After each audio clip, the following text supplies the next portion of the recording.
ይሄ ዓለም የቲያትር መድረክ ነው። እኛ ተዋናያን ነን። የቲያትሩ ደራሲ እግዚአብሔር ነው። የሚሆነውን ነገር ያውቀዋል። ዝም ብለን ነው የምንደክመው እኛ።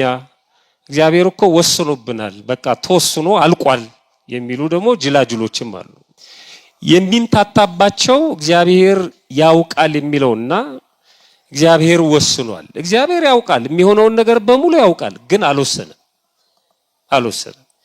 ሰው ነፃ ፈቃድ ስለተሰጠው ሲፈልግ ራሱን ያጠፋል፣ ሲፈልግ ሌላውን ያጠፋል፣ ሲፈልግ ያርዳል፣ ሲፈልግ ያቃጥላል። ነፃ ፈቃድ ስለተሰጠው ማለት ነው። እግዚአብሔር ያንን ነገር ያውቃል እንጂ እንደዛ እንዲደረግ አልወሰነም። እግዚአብሔር ሰኞም ማክሰኞም ረቡም 6 ሰዓት 7 ሰዓት እየፈቀደ አይኖርም። እንደ ክፍል አለ አንኳኩ ምን ይደረግላችኋል አለ። በቃ እሱ ነው ፈቃዱ እኮ። እናንተ አንኳኩ እኔ ከፍተዋለሁ ነው። እናንተ ሹ ፈልጉ ከዛ በኋላ እኔ ያሳካዋለሁ ነው። እግዚአብሔር ፈቃደኛ ባልሆነ ልብ ውስጥ አድሮ ስራ ይሰራል። የ40 ቀን እድል ምንድነው? የ40 ቀን እድል የሚሉ ሰዎች አሉ። እድሌ ተወስዶብኛል የሚሉ አሉ። እድላችሁን ላስመልስላችሁ የሚሉ ደላሎችም አሉ። ቤተክርስቲያን ያላስተማረቻቸው ያላሰናበተቻቸው የኛን መስቀል የኛን መቁጠሪያ ጨብጠው እድል ተወስዶብሃል ሲሉን እኛም እዛ እግራቸው ስር ምንፈራፈር ሰዎች አለ። እድል ማለት ለሁሉም የተሰጠ ማለት ነው። ለሁሉም የተሰጠ ይኸው ክርስቶስ ወደዛ መንደር ነው የመጣው። መንደር ውስጥ ብዙ ሰዎች አሉ። መርጦ አይደለም ለሁሉም ነው የመጣው። ነገር ግን የተቀበለችው ወጣ ማርታ ነች። የማይቀሟትን መልካም እድል መረጠች። እድል አይቀማም። በነገራችን ላይ በየጸበሉ የምትንከራተቱ ሰዎች አቆሙ። ማንም ሰው የእናንተን እድል መቀማት አይችልም። ማንም በፍጹም ማንም የማንንም እድል አይቀማም። አንዳንዱ ሞኝ ሎተሪ ሲቆርጥ 12 ቁጥርን ስጠኝ ይላል። ሚካኤልን ማለት ነው። እና ቅዱስ ሚካኤል እዛ ሎተሪ ቦታ ሄዶ 12 ቁጥርን ሊመርጥለት ማለት ነው አይደል? መድኃኒዓለም 27 ቁጥርን ሊመርጥለት ሄዶ እዛ። ህይወት አንዳንዶቹ ምርጫ ናት ይላሉ። አሁን እንዲህ ሆነን ለመኖራችን ምርጫ ነው። አግብተን ወልደን ደሞ ሳናገባ ወይ መንኩሰን ካህን ሆነን ሰባኪ ሆነን ህይወት እንደዚህ የምንኖራት ኑሮ ምርጫ ናት የሚሉ አሉ።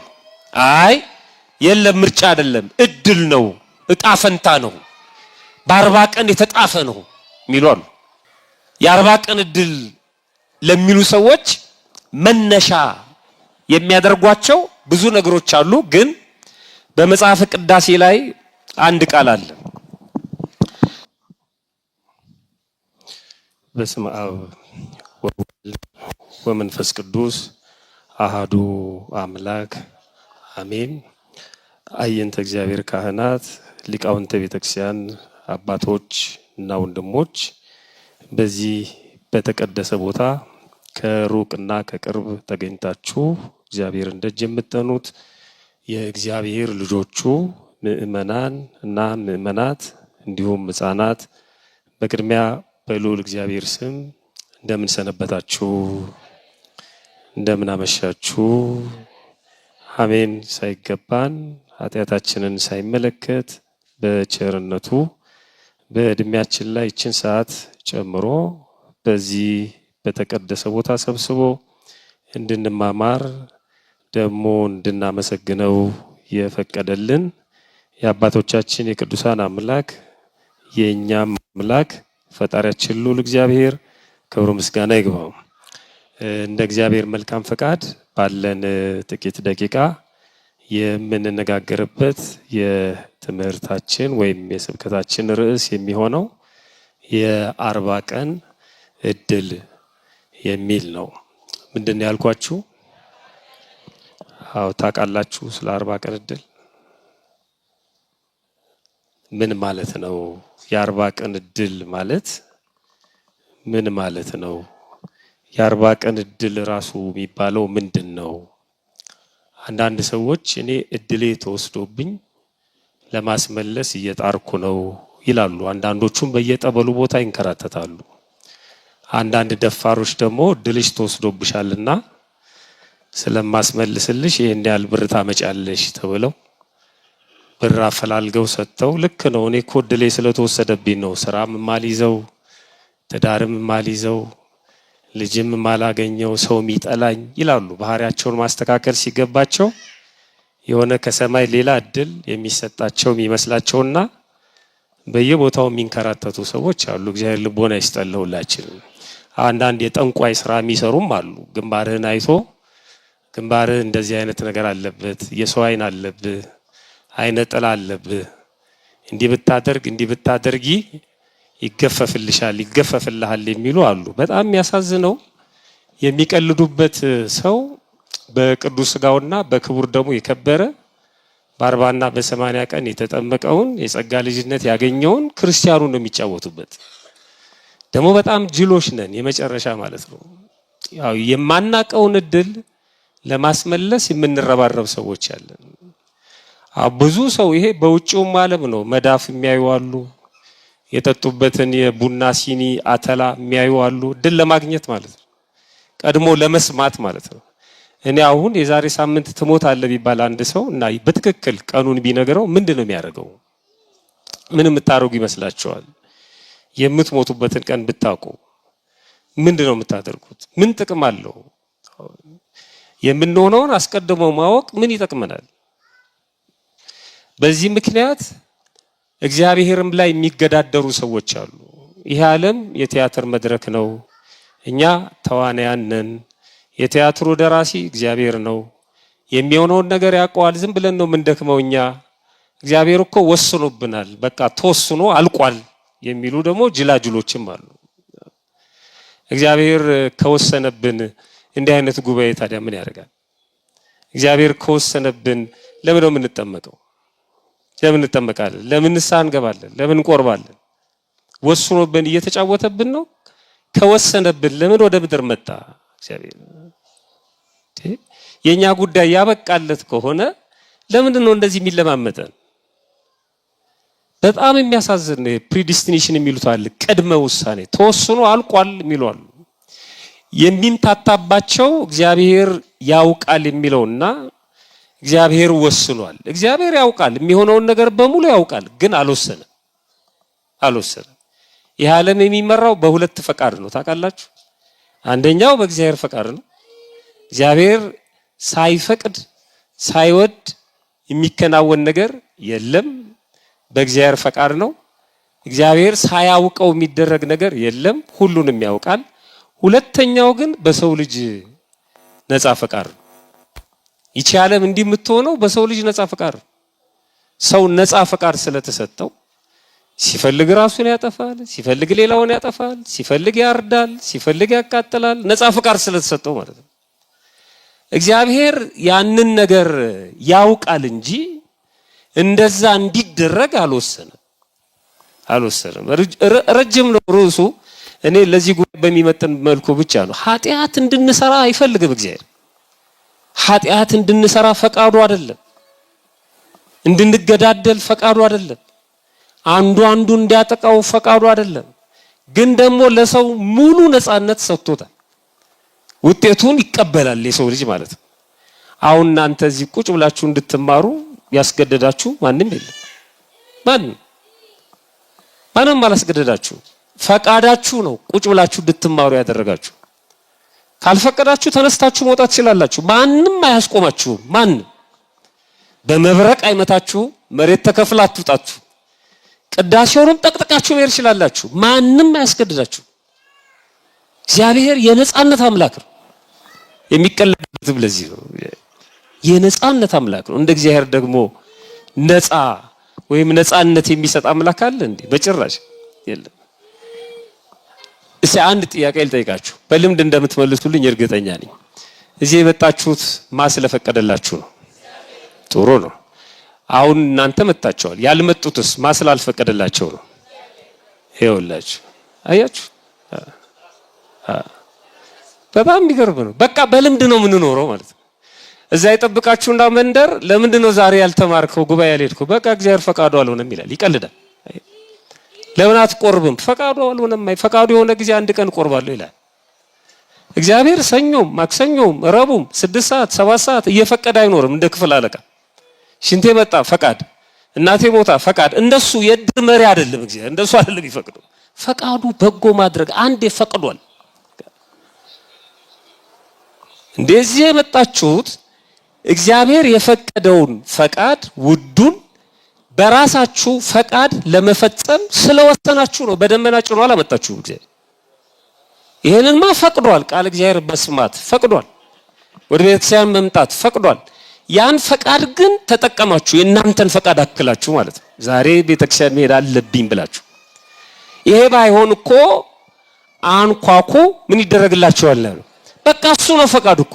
እናንተ አንኳኩ እኔ ከፍተዋለሁ ነው። እናንተ ሹ ፈልጉ ከዛ በኋላ እኔ ያሳካዋለሁ ነው።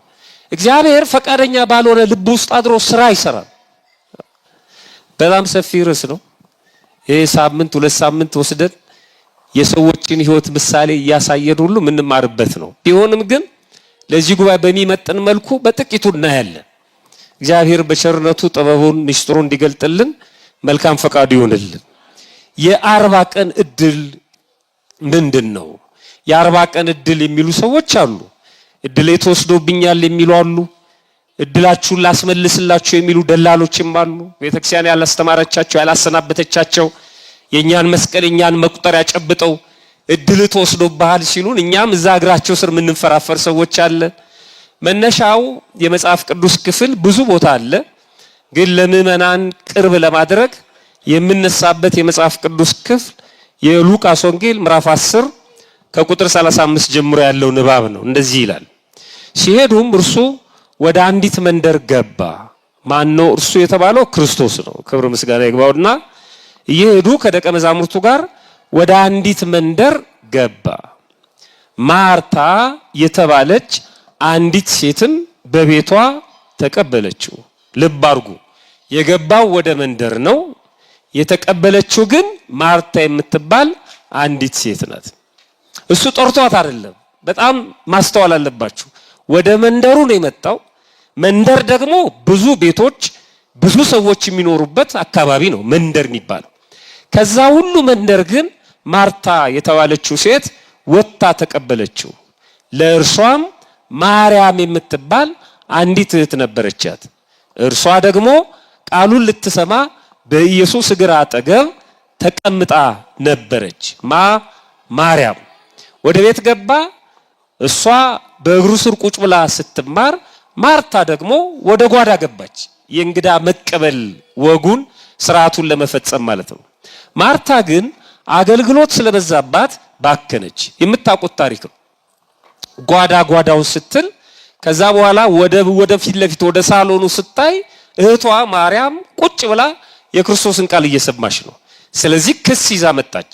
እንደዚህ አለች፣ ጌታ ሆይ ቀርባ እህቴ እንድታግዘኝ ወይም ከኔ ጋር እንድትሰራ ስትተወኝ እንዴት ዝም ትላታለህ አለችው። ጌታ ሆይ እኔ እንድሰራ እህቴ ብቻዬን ስትተወኝ አይገድህምን? እንኪያስ እንድታግዘኝ ንገራት እንጂ። አሁን ያ ስብስብ ያ ከክርስቶስ ጋር ማርያም የምታደርገው ቆይታ ለዚህችኛዋ ሴት ለማርታ ጫወታ መስሏታል ማለት ነው። የሥራ ፈት ስራ ነው። ቁጭ ብላ እግሯን ዘርግታ ካንተ ጋር ስታወራ እንዴት ዝም ትላታለህ? እኔ ጓዳውን ስል ትልቅ እንግዳ መጥቶባታል። እውነቷን ነው። እየባከነች ነው። የቱን ታነሳለች፣ የቱን ትጥላለች፣ ጨንቋታል። ክርስቶስ ወደ እሷ ቤት ነው የመጣው። ትክክል ነች። ምንም ማርታ የምትነቀፍበት ነገር የለም። በአግባቡ በስነ ስርዓቱ ስላላደረገችው ነው እንጂ ትክክል ነው ወጉ ማረጉ። አሁን ቤተክርስቲያናችን በዓል ታከብራለች። መብል መጠጥ የሚያዘጋጁ ደግሞ አሉ እናቶች። ያለዚህ አይሆንም። ካህናቱ በቃለ እግዚአብሔር ሲቃጠሉ ያደሩትን የደከሙትን እህል ውሃ አቅርበው ሰውነታቸውን ከድካም የሚያሳርፉ ደግሞ የተዘጋጁ አሉ። ገበያውን የሚሸምቱ እርጥቡ የሚጨስባቸው ደረቁ የሚነድባቸው አሉ። ይሄ አያስፈልግም ማለት አይደለም። አንዳንድ አላዋቂ ሰዎች በነቀፌታ ነው የሚያነሱት። ይሄንን አይደለም። ሊቃውንቱም እንደዚህ ያላሉ እና እውነቷን ነው። ጉድ ትላለች። ችግሩ ግን ክስ ይዛ መጣች። እንደዚህ ትላታለህ ስራ ፈቶና ስትቀመጥ። እና ለዚህ ግን መመለስ ነበረበት ክርስቶስ። እንዲህ አለ። ኢየሱስም መልሶ እንዲህ አላት፣ ማርታ ማርታ። አሁን ነገሮችን ለማጽናት ሲፈልግ ለአጽንኦ ነገር አንድን ቃል 2 3 ደግሞ ይነግረናል። እውነት እላችኋለሁ እንደሚለው ማለት ነው። እና ነገሩ በጣም ከባድ ስለሆነ ደግሞ ስሟን ጠራና ማርታ ማርታ በብዙ ነገር ትጨነቂያለሽ ትታወኪማለሽ አላት። በስንት ነገር ነው ያላት? በብዙ ነገር። በጣም ይገርም እኮ በብዙ ነገር መጨነቅ፣ አንዱን መጣድ አንዱን ማንሳት፣ 10 ድስት መጣድ። እስቲ ህይወታችንን ቆም ብለን እናስበው።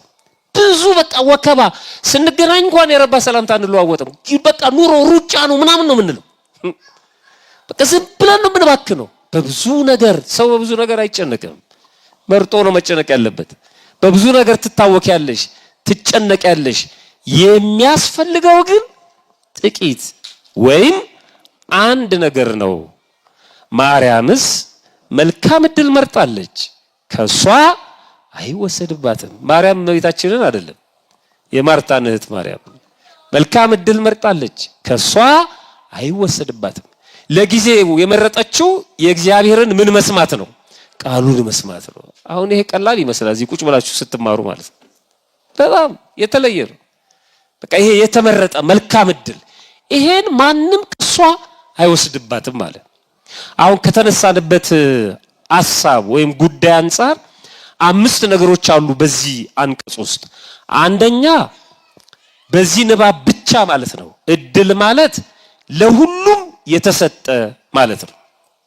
ለሁሉም የተሰጠ ይኸው ክርስቶስ ወደዛ መንደር ነው የመጣው። መንደር ውስጥ ብዙ ሰዎች አሉ፣ መርጦ አይደለም ለሁሉም ነው የመጣው። ነገር ግን የተቀበለችው ወጣ ማርታ ነች። ዕድል ማለት ለሁሉም የተሰጠ መሆኑን ይነግረናል። ሁለተኛ በራስ ፈቃድ የሚመረጥ መሆኑንም ይነግረናል። በራስ ፈቃድ የመጣው ወደ ሁለቱ ቤት ነው። አንደኛዋ ቁጭ ብላ ተሰማለች፣ አንደኛዋ ደግሞ ጓዳ ገብታለች። ያስገደዳቸው ማንም የለም። ልክ ክርስቶስ እንደገባ አንቺ ቁጭ ብለሽ ስሚ፣ አንቺ ደግሞ ጓዳ ስሪ አላለም። እንደገባ ቁጭ በሉና ሁለታችሁም ስሙ አላለም። ገብቶ ተናገረ። እሱ የሚሰማው ቁጭ አለ፣ የናቀው ደግሞ ገባ ማለት ነው። ለሁሉም የተሰጠ ማለት ነው ዕድል ማለት። በኋላ ለማነሳው ነጥብ ስለሚጠቅመኝ ነው። ለሁሉ የተሰጠ በራስ ፈቃድ የሚመረጥ መልካም የሆነ የማይቀማ ማለት ነው ዕድል ማለት። ለሁሉ የተሰጠ በራስ ፈቃድ የሚመረጥ መልካም የሆነ የማይቀማ የማይቀሟትን መልካም ዕድል መረጠች። ዕድል አይቀማም። በነገራችን ላይ በየጸበሉ የምትንከራተቱ ሰዎች አቆሙ። ማንም ሰው የእናንተን ዕድል መቀማት አይችልም። ማንም በፍጹም ማንም የማንንም ዕድል አይቀማም። አሁን ይሄ በቀበሌ በራሽን በምናምን ያልሆነ አይደለም። እሱን ወስዶ ሊሸጥብ ይችላል። እሱ ዕድል አይደለም ሲጀምር። ስለሱ አይደለም የተነጋገርን ያለው። ስለ ሎተሪም አይደለም። አንዳንዱ ይሄ 50 ሰው ቆርጦ ለአንድ ሰው ሰጥቶ 49ን መብላት እሱ ዕድል አይደለም። እሱ እኔ ዕድል የሆነው ሎተሪ ያወጣልኝም ይላል። እሱ አይደለም ወዳጅ። በክርስትና ህይወት እሱ አይደለም። እሱ ሌላ ጉዳይ ነው። እሱ ህጋዊ ቁማር ነው። ሌላ ነገር እኮ አይደለም። በህግ የተፈቀደ ቁማር ማለት ነው ሎተሪ ማለት። ሌሎች ሰዎች ሲያጫውቱት እኮ አይፈልግም መንግስት አይደለም እኔ ብቻ ነኝ ማጫውት ነው የሚለው። በቃ አንዳንዱ ሞኝ ሎተሪ ሲቆርጥ 12 ቁጥርን ስጠኝ ይላል፣ ሚካኤልን ማለት ነው። እና ቅዱስ ሚካኤል እዛ ሎተሪ ቦታ ሄዶ 12 ቁጥርን ሊመርጥለት ማለት ነው አይደል? መድኃኒዓለም 27 ቁጥርን ሊመርጥለት ሄዶ እዛ። በጣም ጅሎች ነን የመጨረሻ በዚህ መቼም አይወጣም። ቢወጣም ይሄ በአጋጣሚ የተሰጠ ሊሆን ይችላል እንጂ በፍጹም እዚህ ውስጥ አይገባም። በጣም ይው ጅላጅልነታችን እግዚአብሔርን የማይሆን ነገር ውስጥ እንከተዋለን። 2 እግር ኳስ ቡድኖች ሲጋጠሙ ለአንደኛው ምን ደግፍ ሰዎች እንደው መቤት ያደራሽ እንላታለን። ምን ታርግ እሷ እዛ እግር ኳስ ውስጥ ምን ያርግ ቅዱስ ሚካኤል? በጣም ተጃጅለናል የመጨረሻ። እግዚአብሔር የአንድ ሰው ደስታ ነጥቆ ለሌላ አይሰጥም። 2 እግር ኳስ ቡድኖች አንዱ ሲሸነፍ ይደሰታል፣ ያዝናል። አንዱ ሲያሸንፍ ይደሰታል አይደል? በሁለቱ መካከል ለቅሶም አለ ደስታም አለ አይደል? እና እንዲያለቅሱ ፈቅዶ ነው እግዚአብሔር። አንተ እንድትስቅ እንደሱ እንዲያለቅሱ ፈቀደ እግዚአብሔር። ይሄ ዓለም የሚሰጥ ነው። እግዚአብሔር እዛ ውስጥ የለም በጭራሽ፣ በፍጹም የለም። አንገታችን ላይ ማተብ አስረን በተራ እግር ኳስ ውስጥ ክርስትናችንን እናቀለዋለን። እሱን ለስሜት ማየት ነው በቃ፣ ለስሜት ማየት ችግር የለውም። አት ያለ አካል የለም፣ አትደሰት ያለ አካል የለም። ለምንድነው ከመላእክት ጋር ከቅዱስ ሚካኤል ጋር ከቅዱስ ገብርኤል ጋር ከመቤታችን ጋር የምናገናኘው?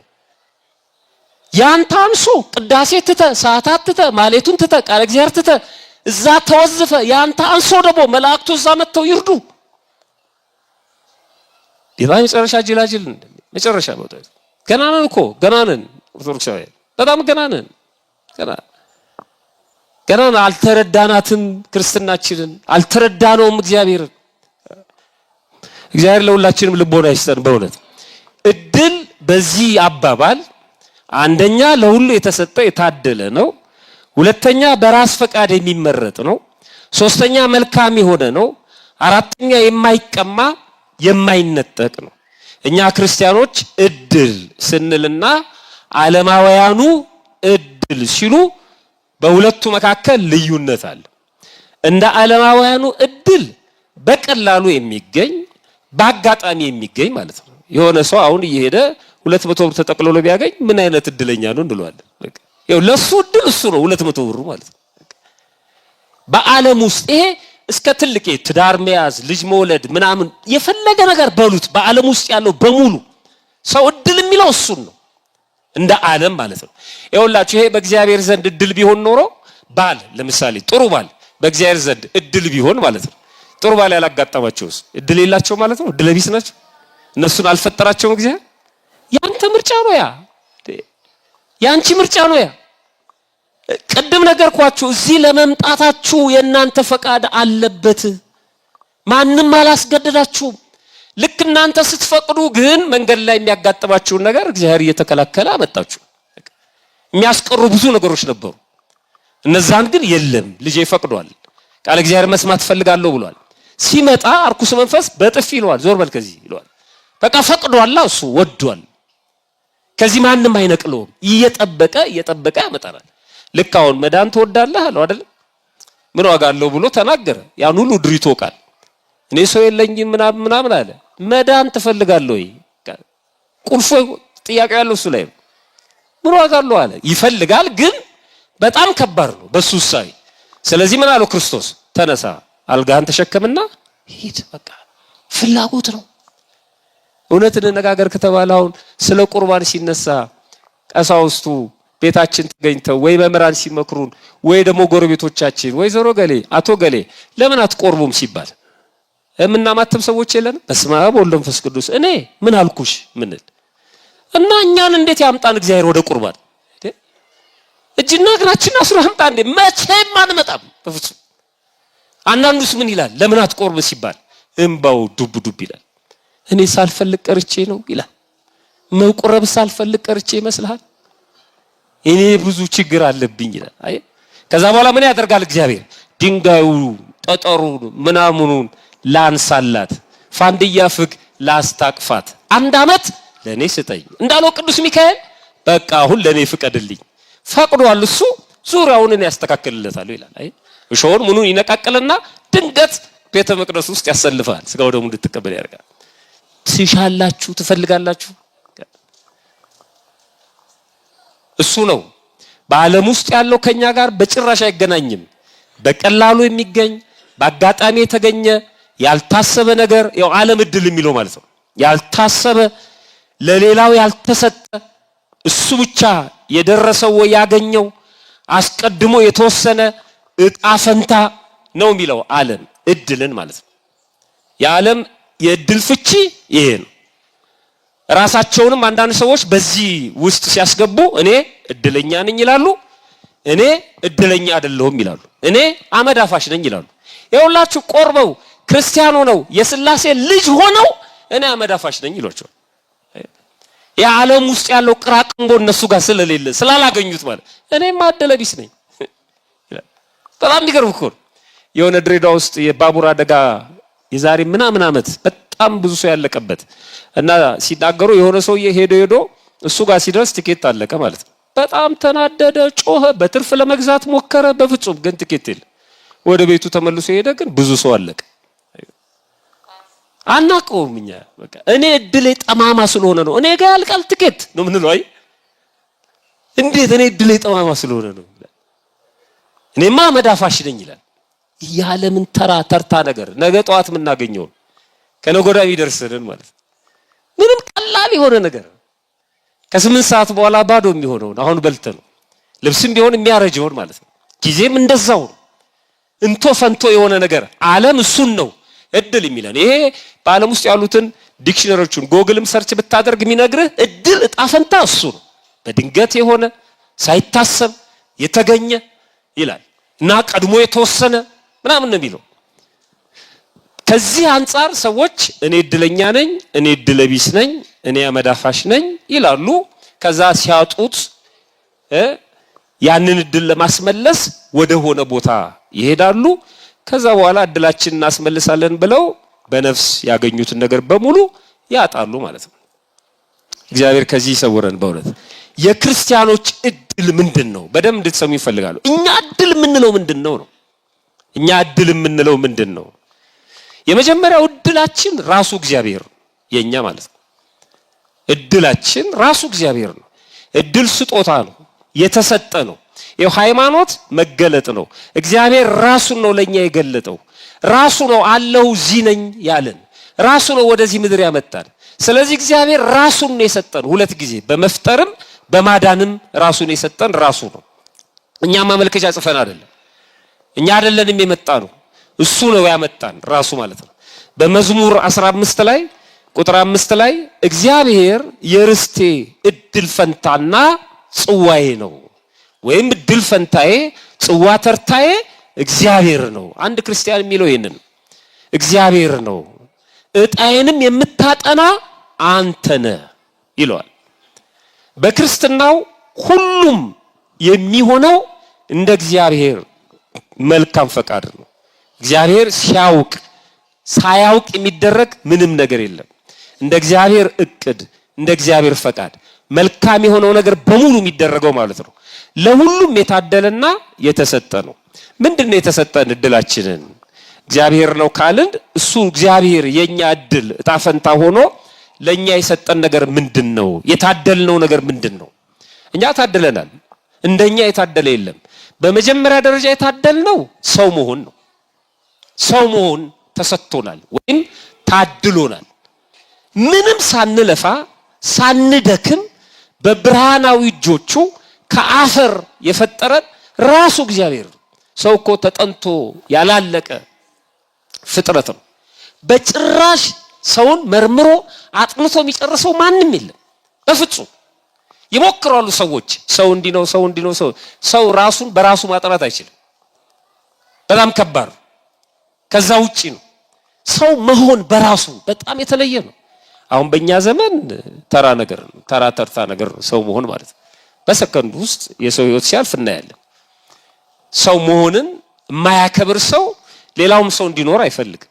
ሰው መሆን እድል ነው፣ የተሰጠ ስጦታ ነው። ለሁሉም እኩል የተሰጠ ስጦታ ነው።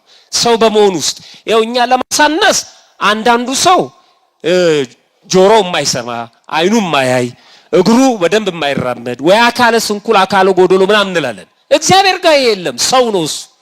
ግማሽ ሰው የለም እግዚአብሔር ጋር። አንድ አራተኛ ሰው የለም እግዚአብሔር ጋር። አንድ ሁለተኛ ሰው የለም። ሰው ነው እግዚአብሔር ጋር። ቀይ ስለሆነ የሆነ ሀገር ቋንቋ ስለሚናገር በፍጹም ሰው ነው። ክርስቲያንም ይሁን ምንም ይሁን እግዚአብሔር ጋር ሰው ነው። በቃ አለቀ። የመጀመሪያው ሰው መሆን የመጀመሪያው እድል ማለት ነው። ከዛ ቀጥሎስ ከሰውነት ደግሞ ክርስቲያን መሆን የሚገርም ነው። ለምንድን ነው ክርስቲያን የሆን ነው? ያጣነው እንድናገኝ ነው እንጂ እግዚአብሔር መጀመሪያ ክርስቲያን አድርጎ መፍጠር ይችል ነበር። ክርስቲያን የሆን ነው ሰው ከሆንን በኋላ ያጣነው ነገር ነበርና እሱን ለማስመለስ የተሰራልን ህግና መንገድ ነው ክርስትና። እሱ የምታስመልሱት በዚህ መንገድ ነው አለ። እኔ ሁል ጊዜ እየመጣሁ ደግሞ አልሰጣችሁም፣ ይሄው የጸጋ ግምጃ ቤት ከዚህ ውሰዱ አለ። ልጅነትንም ውሰዱ፣ ክህነትንም ውሰዱ፣ የኃጢአት ስርየትንም ውሰዱ፣ እዚህ ኑና ውሰዱ አለ። አስቀምጦት ሄደ። በአካል ማለት ነው። በአካለ ሥጋ አረገ፣ ለሐዋርያት ሰጥቶ ማለት ነው። ስለዚህ ክርስትናን ማንም ሰው መጥቶ መውሰድ ይችላል። ክርስትና ለሁሉ የተሰጠ እድል ነው። እናንተ ወሰዳችሁ፣ ሌሎቹ አልወሰዱም። ስለዚህ እድል አልተሰጣቸውም አይባልም። ተሰጥቷቸዋል፣ ግን አልተጠቀሙበትም። ለሁሉም እኩል የሚሰጥ ነው በክርስትና እድል ማለት ነው። በእግዚአብሔር ዘንድ ለሁሉም እኩል የሚሰጥ ነው። ጥምቀት እድል ነው። ድህነት እድል ነው። የዘላለም ሕይወት እድል ነው። መንግስተ ሰማያት እድል ነው። እኛ እድል ፈንታችን ጽዋ ተርታችን መንግስተ ሰማያት ናት። የሰዎች ሁሉ እድል መንግስተ ሰማያት እንደሆነች አንድ ጥቅስ ብቻ አንስቶ መናገር ይቻላል። የማቴዎስ ወንጌል ምዕራፍ 25 ላይ ከቁጥር 34 ጀምራችሁ ስታነቡ ንጉሱ በቀኙ ያሉትን ይላል። ክርስቶስ ነው ሲመጣ ወደዚህ ምድር ዓለምን ለማሳለፍ በቀኙ ያሉትን እንዲህ ይላቸዋል። ልብ አድርጎ በየት በኩል ያሉትን ነው የሚለው? በቀኙ ያሉትን እንዲህ ይላቸዋል፣ እናንት የአባቴ ብሩካን ኑ ዓለም ከተፈጠረበት ጊዜ ጀምሮ የተዘጋጀላችሁን መንግስት ውረሱ ይላቸዋል። ዓለም ከተፈጠረበት ጊዜ ጀምሮ ያዘጋጀውላችሁን መንግስት ውረሱ። እነማንን? ጻድቃንን። እናንት ብሩካን።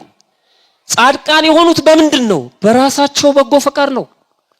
አስገድዷቸው አይደለም። ክርስቶስ አንተ ጻድቅ ትሆናለህ፣ አንተ አትፈለግም ብሎ አይደለም። ተክለ ሃይማኖት የተጠመቁት በዚህቹ ቤተክርስቲያን ነው። በዚህ ማለት በዚህ በቦሌ ቅዱስ ሚካኤል ቤተክርስቲያን ማለት አይደለም። አንዲት በሆነችው ቤተክርስቲያን የተጠመቁት እዚህ ነው። ለሳቸው የተሰጠው ልጅነት እኔም የወሰድኩት ልጅነት ነው። ለሳቸው ከፍ ያለ ልጅነት፣ ለኔ ትንሽ ልጅነት አልተሰጠኝም። የሥላሴ ልጅነት ነው የወሰዱት። ይቀበሉ የነበረው ቅዱስ ሥጋና ክቡር ደም እኔ መቀበለው ነው። ያገለግሉበት የነበረው መንበር እና ያገለግሉበት የነበረው ክህነት፣ ያገለግሉት የነበረው እግዚአብሔር ይሄው ካህናቱ የሚያገለግሉበት ክህነት ነው። የተክለ ሃይማኖት ክህነት ይሄ ነው። ምንም ያዳላው ነገር የለም። በተሰጠው ስጦታ እኩል ነው። የበለጡን በምንድን ነው? በተጋድሎ ነው። ተጋድሏቸውን አበዙት። እነሱ እግራቸው እስኪቆረጥ ድረስ የምን እንቅልፍ ነው አሉ። በተጋድሎ በለጡን። አየ በስጦታ ግን እኩል ነን። በጣም የሚገርም ነው። በልጅነት እኩል ነን። ስለዚህ ዓለም ከተፈጠረ ጊዜ ጀምሮ ያዘጋጀውላችሁን መንግስት ውረሱ። ለሁሉም የተሰጠ እድል። ኃጥአንን ደግሞ በድሉ ያልተጠቀሙ የተሰጠውን ያልወሰዱትን ደግሞ እንዲህ ይላቸዋል። በዚያ ጊዜ በግራ ያሉትን ደግሞ እንዲህ ይላቸዋል፣ እናንተ ርጉማን ይላቸዋል።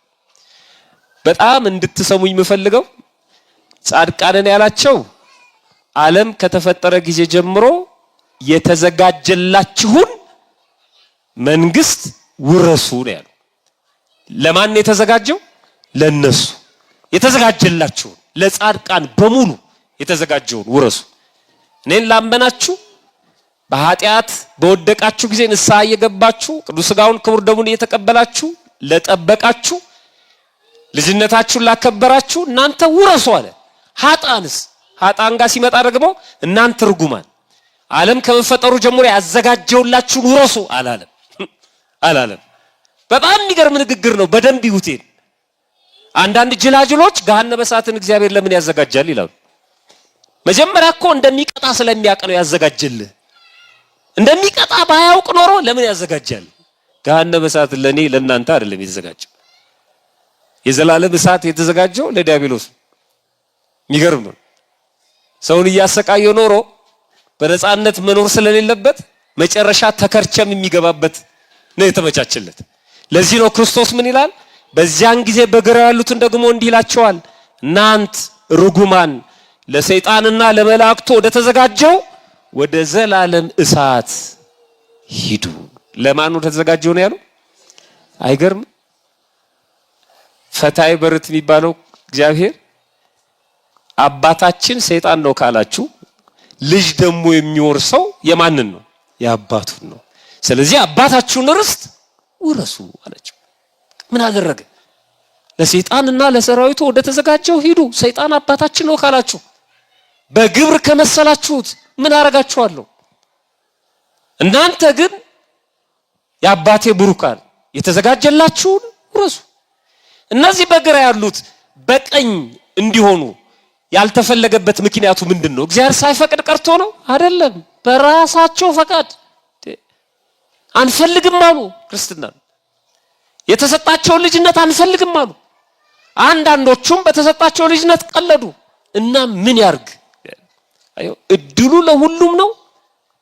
የተጠቀመበት ሰው ግን በዛ እድል አትራፊ ነው። ፍጻሜው ምን ሆነ ይለናል? እነዚያ ወደ ዘላለም ቅጣት፣ ጻድቃን ግን ወደ ዘላለም ሕይወት ይሄዳሉ ይላል። ነፍስ እንደማትሞት ነው የሚነግረን። በዚህ በቅዳሴያችን በእንተ ቅድሳት ዲያቆኑ እናንተ አሜን ኪርያ ላይ ሰው ያላችሁ የምትቀበሉት ጸሎት ላይ ተንበርክከን ስግዱ ከተባለ በኋላ ከሚላቸው ጸሎቶች መካከል አንዱ በጎውን እድል ይላል። በደንብ ስሙኝ። በጎውን እድል ኃጢአትን ለማስተስረይ ሁለተኛ መወለድ የሚገኝባትን ሕጽበት እግዚአብሔር ይሰጣቸው ዘንድ በጎውን እድል ሚላ ጥምቀትን ነው። እግዚአብሔር ይሰጣቸው ዘንድ በቅድስት ሥላሴ ማህተም ያከብራቸው ያትማቸው ዘንድ ስለ ንዑሰ ክርስቲያን እንማልዳለን። ላልተጠመቁ ሰዎች እንለምናለን። ላልተጠመቁት በጅምላ አይደለም፣ ወደው ፈቅደው መጥተው እየተማሩ ያሉት 3 ዓመት እስኪሞላቸው ድረስ ንዑሰ ክርስቲያን የሚባሉት እነዚህ ወደ ጥምቀት እንዲደርሱ እንማልዳለን። እቺ በጎ እድል ነች ጥምቀት። ስለዚህ ሰው ጥምቀትን የሚያህል እድል ተቀብሎ እኔ እድለ ቢስ ነኝ እንዴት ይላል? እንደው እግዚአብሔር አይታዘብም? እዚህ ውስጥ ማንም እድለ ቢስ የለም በእግዚአብሔር ዘንድ። ማንም እድለ ጠማማ ነው ማለት አይችልም። በቤተ ክርስቲያን ማንም ክርስቲያን ይሆነ በዓለም ውስጥ ብዙ ነገሮች ሊኖሩ ይችላሉ። እሱ ከእድል ጋር የሚገናኝ አይደለም። ስለሰራ ስላልሰራ፣ ስለ ሰዎች ክፋት፣ ስለ ፈተና፣ የማተብ የሃይማኖት ፈተና ሊሆን ይችላል፣ የኑሮ ፈተና ሊሆን ይችላል። እሱ ብዙ ጉዳዮች አሉት እንጂ ከእድል ጋር ምንም የሚገናኝ ነገር የለም። ይሄ የተሰጠው ለሁሉም ነው። ክርስቶስ የተወለደው ለሁሉም ነው። የተጠመቀው ለሁሉም ነው። የተሰቀለው ለሁሉም ነው። የሞተውም ለሁሉም ነው። ታስታውሱ ከሆነ በሉቃስ ወንጌል ምዕራፍ 2 ቁጥር 10 ላይ መልአኩ እንዲህ አላቸው፣ ለእረኞቹ ተገልጦ በተወለደ ጊዜ በዳዊት ከተማ መልአኩ እንዲህ አላቸው፣ እነሆ ለሕዝብ ሁሉ የሚሆን ታላቅ ደስታ የምስራች እነግራችኋለሁና አትፍሩ። ለማን ሁሉ ነው ያለው? ለሕዝብ ሁሉ የሚሆን። ክርስቶስ የተወለደው እንደዚህ ነው። ለሕዝብ ሁሉ የሚሆን የምስራች ታላቅ ደስታ እነግራችኋለሁና አትፍሩ። ይሄ ለሕዝብ ሁሉ የሚሆን የምስራች ምንድነው አለ? ዛሬ በዳዊት ከተማ መድኃኒት እርሱም ክርስቶስ ጌታ የሆነ ተወልዶላችኋል አለ። ለሁሉም ነው የተወለደው። እሱ ራሱ የመጣው ለሁሉም ነው። የተሰቀለው የሞተው ለሁሉም ነው። ለምን? የሚወደው ሁሉንም ስለሆነ። እንደውም የዮሐንስ ወንጌል ምዕራፍ 17 ላይ ከጥፋት ልጅ በቀር ይላል። ከጥፋት ልጅ በቀር ማንም የጠፋ የለም። ከጥፋት ልጅ በቀር ያለው ለምንድን ነው? እግዚአብሔር ወዶ ፈቅዶ ጥፋት ፈርዶበት ሳይሆን ራሱ ወደ ፈለገው መንገድ ስለሄደ ነው። ይሁዳ ማለት ነው። ራሱ ወደ መረጠው መንገድ ስለሄደ ከዛ ውጪ በጭራሽ ማንም እንዲጠፋ ፈቃዱ እንዳልሆነ ይናገራል።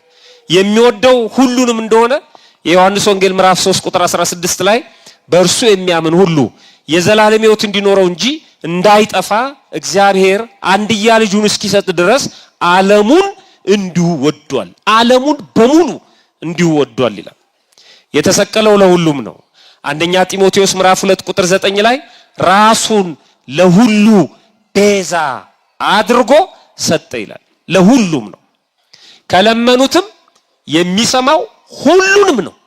እኔን አይሰማኝም፣ እኔን ትቶኛል፣ እኔን ረስቶኛል፣ እስኪ እኔን አይሰማኝም አንቺን ከሰማሽ ጸልይልኝ የሚሉ አሉ። እንዳትሉ እግዚአብሔር እንደዚህ አይደለም። የቀበሌ ወይ ምናምን ድርዳኛ አይደለም። እግዚአብሔር መርጦ የሚሰማ አምላክ አይደለም። ሁሉንም ነው የሚሰማው። እንደዚህ ይላል መጽሐፍ። ሐዋርያው ቅዱስ ያዕቆብ በምዕራፍ 1 ቁጥር 5 ላይ ከናንተ ግን ይላል፣ ከናንተ ካመናችሁት ከተጠመቃችሁት ከናንተ ግን ማንም ጥበብ ቢጎድለው ሳይነቅፍ በልግስና ለሁሉ የሚሰጠውን እግዚአብሔርን ይለምን። እግዚአብሔር እንዴት ነው የሚሰጠው? ሳይነቅፍ። አንተ ትላንት ተሰጠ፣ የትላንቱን ምን አደረከው አይልም። እኛ እንላለን አንድ የነቢጤ ጠዋት መጥቶ ስለ እግዚአብሔር ብሎ ቢለምነን እንጀራ በወጥ አጥቅሰን ብንሰጠው ማታ ላይ መጥቶ ስለ እግዚአብሔር ቢል እንዴ ነው ምንለው አይደል? ቅድም ሰጠው አይደለም እንዴ? ቅድምማ በላው። ይሄን አናስብ። እኔ ብቻ ነው እንዲያየው እንላለን። ከሌለን እግዚአብሔር ይስጥልኝ ነው። ግን ጧት ለምኖ ማታ ስለመጣ ብስጭት ምን ሰዎች የለንም። እግዚአብሔር ግን እንደዚህ አይደለም። ትላንት ሰጠው አይደል እንዴ አይልም። አጥፍተነው እንኳን አይልም። ሳይነቅፍ ነው የሚሰጠው። ይኸውልህ ሰው እየተነጫነጨ ነው የሚሰጠው። እስኪ አንድ 50 ብር ካለ ወይ አንድ 200 ብር ካለ ስትለው መቼም አንተ ሰው አትሆንም። አንተን ተሸክሞ መኖር ራሱ ዕዳ ነው። ያውልህ ብሎ ይሰጠዋል። ሁልጭ አርጎ ሰድቦ ማለት ነው። በጣም እግዚአብሔር እንደዚህ አይደለም።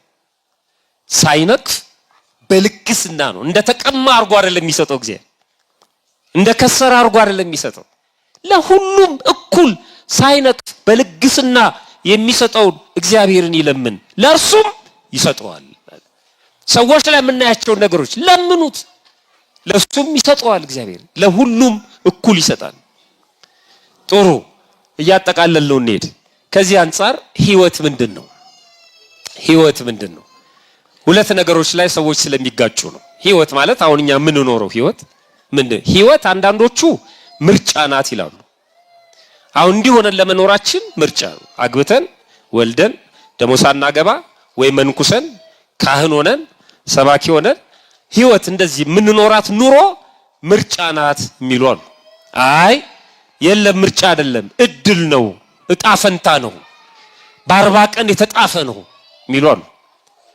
እኔ ሰባኪ ሆንኩት በ40 ቀኔ ስለተጻፈልኝ ነው፣ እጣ ፈንታዬ እድሌ ስለሆነ ነው ብለው የሚያስቡ ሰዎች አሉ። የኔ 40 ቀን እድሌ በቃ እንዲሆኝ መኖር፣ ደሃ የሆንኩት ይሄ 40 ቀን የተሰጠኝ ነው ይላሉ። በጣም የሚያሳዝን እድል አይደለችም ህይወት። እድል አይደለም። ክርስትናው ኤክስ ነው ያደረገው። ህይወት ምርጫ ነው። እድል የምትሆነው ቅድም የነገርኳችሁ ህይወት ስትሰጠን ነው።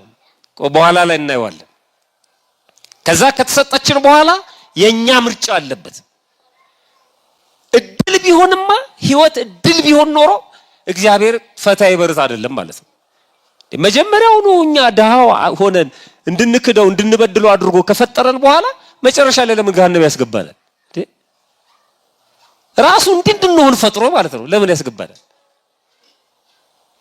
በደረሰው ድርሰት ውስጥ ተዋናይ ሆነን እንድናልፍ ከሆነ ለምንድን ነው የሚፈርድብን መጨረሻ ታዲያ? እሱ ራሱ ነው መውሰድ ያለበት ኃላፊነቱን ነው አይደለም? እንደሱ አይደለም። የ40 ቀን እድል ለሚሉ ሰዎች መነሻ የሚያደርጓቸው ብዙ ነገሮች አሉ። ግን በመጽሐፍ ቅዳሴ ላይ አንድ ቃል አለ። ሕፃንን ይላል፣ የአትናቴዎስ ቅዳሴ ነው። ሕፃንን ከአባቱ ወገብ አውጥተ ወደ ሴት ማህፀን የምትልከው እግዚአብሔርን ሲለምነው ማለት ነው። ሕፃንን ከአባቱ ወገብ አውጥተ ወደ ሴት ማህፀን የምትልከው ሆይ በረቂቅ ሰፋድልን ወይም መጠቅለያ የምትጠቀልለው ውሃም ሲሆን እንግዲህ ሲጸነስ ሕፃኑ ማለት ነው። ውሃም ሲሆን በጥበብ የምታረጋው የህይወት መንፈስንም እፍ ትልበታለህ። በ40 ቀኑ ትሾመዋለህ፣ ታድለዋለህ። ባለጸጋ ለመሆን ለመድህየትም ቢሆን ለመጽደቅም ለመኮነንም ቢሆን በስንተኛው ቀኑ?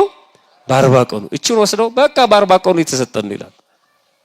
ግን ይሄ ማለት ምን ማለት ነው? በ40 ቀኑ ትሾመዋለህ ታድለዋለህ ማለት ለመበልጸግም ለመድህየትም ለመጽደቅም ለመኮነንም በቃ በ40 ቀኑ ትሾመዋለህ ማለት ሳይንሱም የሚደግፈው አንድ ነገር አለ። ሰዎች አካላችን ተሰርቶ የሚያልቀው 40ኛ ቀን ላይ ነው። አይናችንም ጆሮአችንም መጠኑ ነው እየጨመረ በሄደው እንጂ ሁሉም ተሰርቶ የሚያልቀው በዛ ቀን ያልተሰራ አካል ካለ ይጎድላል። በ40 ቀኑ ፍጹም ሰው ይሆናል። ሴትም ብትሆን ወንድም ከሆነች ምን ማለት ነው ይሄ? በዚህ በ40 ቀን በሰጠኸው እጅ፣ በዚህ በ40 ቀኑ በሰጠኸው እግር፣ በዚህ በ40ኛው ቀን በሰጠኸው አይን ጆሮ ተጠቅሞ የጽድቅ ስራ ከሰራ ይጸድቃል። የኃጢአት ስራ ከሰራ ደግሞ ምን ይሆናል? ይኮነናል። በዚህ በሰጠው አካል ጽድቅም ቢሰራ ኃጢአትም ቢሰራ ድሃም ቢሆን ባለጸጋም ቢሆን ሰነፍም ቢሆን በውስጥም በውጭም በዚሁ በሰጠው አካል ላይ ማለት ነው በዚሁ በሰጠው አካል ነው ይሄን ሁሉ የሚያደርገው። አንተ የዛን ጊዜ ይሄንን የሚሰራበትን አካል ሰጠኸው፣ ሾምከው። ፈቃዱ ግን የማን ነው? የራሱ ነው፣ የሰውየው ነው። ሙሉ አካል ሰጠኸው፣ ሾምከው ማለት የሚደህይበትን፣ ባለጸጋ የሚሆንበትን፣ የሚጸድቅበትን፣ የሚኮነንበትን ሙሉ በ40 ቀኑ ምን ታደርገዋለህ? ትሰጠዋለህ። በቃ ለሁሉም። ሀብታም ስንት ጋር አለው? 2 አይደለም? ካሱ እኮ ነው። ድሃ ስንት ጋር አለው? 2።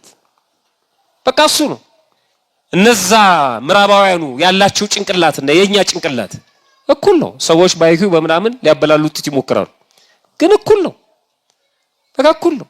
ፀሐይ የምትወጣው እኩል ነው። እንደውም አንዳንድ ጊዜ በጣም ኃይለኛ የተፈጥሮ እንትን ያለባቸው ፈተና ያለባቸው አካላት እንዴት አድርገው እንደሚቋቋሙት ደግሞ በተፈጥሮ የተመቻቸው ደግሞ በስንፍናቸው እንዴት እንደሚንከባለሉ ቀላል ነው። እኛን ምሳሌ ማየት ነው። እኛ ገና መሬት ላይ ያለውን በልተን አልጨረስንም፣ እንኳን ከመሬት በታች ያለውን። ግን እኛ ምድሪቷን በደም አጨቂተናታል። መሬቷ ገና የሰጠችን ገና የምትሰጠን ገና ከውስጥ ያለውማ ብዙ ነው። ማመጥቶብን ነው ራሳችን ነን። ምንም ራሳችን ነን። የውጭዎቹ እንደዚህ እየሰሩብን ምናምን ማተቀበላለው ለምን የሚቀበለው? ያ ሰው ምንድነው? ማን ነው ሀዚን ያደረገበት? ማንም ራሱ ነው። በዚህ በሰጠኸው በ40 ቀኑ ሙሉ አካል ተጠያቂም የሚሆነው እሱ ነው። ቢጸድቅም የጽድቅ ስራ የሚሰራው፣ ቢኮነንም የኃጢአት ስራ የሚሰራው እሱ ነው እንጂ የሚለው ድሃ እንዲሆን ባለጸጋ እንዲሆን እድሉን አንድ ይጽፈልታል አይደለም። ሙሉ አካል የሰጠኸው አንተ ነህ። ክርስትና ሲሰጥ እድል ነው። ክርስቶስ ወደዚህ ምድር መጥቶ ሞቶ ተሰቅሎ ነፃ ሲያደርገን ሰው አድርጎ ሲፈጥረን ይሄ ሲሰጥ እድል ነው። ክርስትና ሲሰጥ እድል ነው። ህይወትም እንደዚህ ነው። ሲሰጥ እድል ነው፣ ለሁሉም እኩል ስለሚሰጥ። ከተቀበልነው በኋላ ግን ምርጫ ነው። ይሁዳ ክርስቶስን አሳልፎ የሰጠው ምርጫው ስለሆነ ነው። ምርጫው እግዚአብሔር ያውቅ ነበር። አዎ ያውቃል። ማወቁ ግን ኃጢአት አይደለም፣ ግን ምርጫው ነው። ሰዎች በግራም በቀኝም እንዲቆሙ የሚያደርጋቸው ምርጫቸው ነው። ለሁሉ እንደ ስራው ተከፍሏል ነው ያለው እንጂ ለሁሉ እንደ እድሉ ተከፍሏል አላለም። ለሁሉም ለእያንዳንዱ እንደ ስራው መጠን ከፍሏል አለ እንጂ እንደ እድሉ ሰጠዋለሁ አላለም። እንደሱ አላለም እግዚአብሔር። ክርስቶስ የተሰቀለው ተሰቅሎ የሰጠን ህይወት እድል ነው። ከተቀበልነው በኋላ ግን ምርጫ ነው። ለዚህ ነው ማርያምስ መልካሙን እድል ምን አድርጋለች? መረጣለች። አይ መልካሙን እድል መረጠች። ያ መልካም እድል የተሰጠው ግን ለማን ነበር? መጀመሪያ ለሁሉ፣ ለመንደሩ፣ ለማርታም ለማርያምም እኩል ነው የተሰጠው። ምክንያቱም ገና ክርስቶስ ሲገባ አንድ ሰው ከመንደሩ እንዳይወጣ ምፈልገው ማርታን ብቻ ነው አላለም። ወደ መንደር ነው የገባው። ገና ሮጣ የወጣችው ግን ማርታ ነች። ጥሩ ነው ተቀበለችው። ሁሉም እድሉ ነው እየተጠቀመ ያለው፣ የተሰጠውን ነው እየተጠቀመ ያለው። ከዛ ገባ፣ ያችኛዋ ትታ ወደ ጓዳ ገባች፣ እቺ ቁጭ አለች። መልካሙን እድል መረጠችው። የተሰጠውን መልካም እድል መረጠች። የምርጫ ጉዳይ ነው ወዳጅ፣ የምርጫ ጉዳይ ነው። ቁጭ ብላችሁ እግዚአብሔርን ቃል የምትሰሙት የምርጫ ጉዳይ ነው። ሌላው ደግሞ ዞር ብትሉ አታጡም፣ ሶሻል ሚዲያ ይጎረጉራል። የምርጫ ጉዳይ ነው። መርጦ ነው። እግዚአብሔር አይኑን አያጠፋውም፣ እጁን ሽባ ያደርገውም፣ መርጧል። በኋላ ግን ይጠየቃል። በመረጠው ምርጫ ነው የሚጠየቀው። እንዲህ ስለሆንኩ ነው እንደዚህ ሆኜ ነው የእናቴ መቀነት ምናምን አይሰራም። እንደ አዳምና እንደ ሔዋን አይሰራም። ሲመጣ የወጉት ሁሉ ያዩታል እና በፊቱ ዝም ይላሉ ነው የሚናገረው እሱ ነው። ስለዚህ ማርያም መልካም ዕድል መርጣለች፣ ከእርሷ አይወሰድባትም ያለው ይሄንን ነው። ክርስቶስ ወደ መንደራቸው ገባ፣ ቀጥሎ ወደ ቤታቸው ገባ፣ ከዚያ ወደ ማርያም ልብ ገባ። ማርያም ከፈተችለት። የእሱ አስተዋጽኦ መምረጥ ታክሎበት ያንን መልካም ዕድል አገኘች ማለት ነው። ስለዚህ ስናጠቃልለው የተሰጠንን ዕድል እንወቅ። መጀመሪያ የተሰጠን ዕድል የቆርቆሮ ቤት ፎቅ ምናምን እሱ አይደል። የተሰጠን ዕድል ክርስትና ነው። የተሰጠን ዕድል ሁለተኛ ህይወት ነው። የተሰጠን ዕድል ራሱ ክርስቶስ ነው። የተሰጠን ዕድል ንስሐ ነው። የተሰጠን ዕድል ቅዱስ ሥጋውና ክቡር ደሙን መቀበል ነው። የተሰጠንን እንወቅ፣ የተሰጠንን ዕድል እንቀበለው። የተሰጠንን እድል እንጠብቀው እንዳናንሰነጥቀው ማለት ነው። የተሰጠንን እድል ደግሞ እየጠበቅን እየተንከባከብን የሰጠንን አካል እናመስግነው እድሉን የሰጠን እግዚአብሔር ስለሆነ። ለዚህ ነው ቅዱስ ዳዊት በመዝሙር 51 ላይ አድርገህልኛልና ለዘላለም ምን አደርጋለሁ አመሰግናለሁ። ይሄን እድል ስለሰጠኸኝ አምላኬ፣ ሰው አድርገህ ስለፈጠርከኝ፣ ደሞ ክርስቲያን ስላደረከኝ፣ ደሞ ቃልን እንድሰማ ስለፈቀድክ፣ ደሞ ንስሐን ስለሰራህልኝ፣ ደሞ አባቶችን ስለሰጠኸኝ፣ ደሞ አንተን ማናገርበት የጸሎት ህይወት ስላለኝ ፈጣሪ አመሰግናለሁ።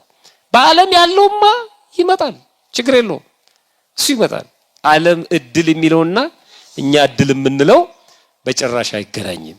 ስለዚህ እድሌ ተወስዶብኛል ብለው በየጸበሉ የሚንከራተቱ ሰዎች ምን እያሉ ነው ማለት ነው? ክርስትናዬ ተወስዶብኛል እያሉ ነው። ንስሐ መግባት ተወስዶብኛል፣ ስጋ ወደሙ መቀበል ተወስዶብኝ። ማከለከላቸው ሌላ ነገር ከሆነ እሱ በሱ አይመለስም። እሱ በሱ አይመለስ። የሀብቱ ንብረቱ ልጅ መውለዱ ምናምኑ ሳይወልዱ መጽደቅ ስለሚቻል ማለት ነው። እሱ ተራና ተርታ ነገር ነው እንጂ እኛ የምንወሰንበት እድል አይደለም። ፈጣሪያችን በቸርነቱ ሰምቶ ከመጥፋት ያድነን። እግዚአብሔር ይስጥልን።